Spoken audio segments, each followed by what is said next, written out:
දැන් මේ ළමයා කොරෝනා වෛරසයේ වැදුන ගමන් කුඩා වෙලා නොපෙනී යන්න, ඒ කියන්නේ හැකිලෙන්න අවශ්‍ය වෙනවා.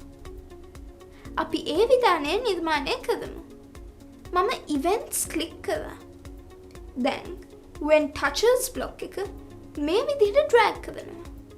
දැන් පළවෙනි ඊතලේ ක්ලික් කරලා ළමයා තේරුවා. දෙවෙනි ඊතලේ ක්ලික් කරලා COVID වෛරසය තේරුවා. දැන් මේ සමගම ළමයා කුඩා වෙන්න පටන් ගන්නවා. අපි ඒ කොටස නිර්මාණය කරමු. මම behaviors ක්ලික් කරා.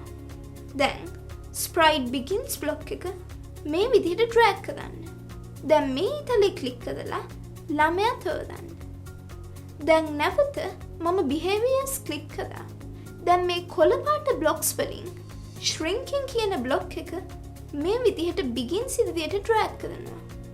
දැන් මේ ළමයා COVID වෛරසයේ touch වුණොත් ළමයා හැකිලෙන්න වගේම කැස්සක sound එකක් එන විදිහට අපි නිර්මාණය කරමු. දැන් ඒ සඳහා world ක්ලික් කරන්න.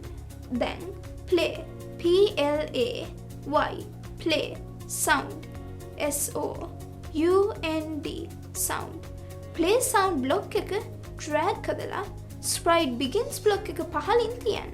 දැන් choose CHOOSE choose button එක click කරන්න.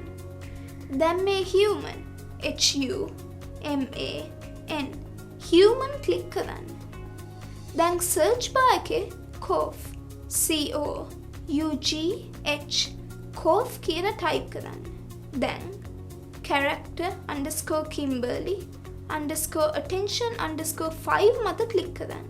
දැන් choose කියන කහ පාට බටන් එක මත ක්ලික් කරන්න.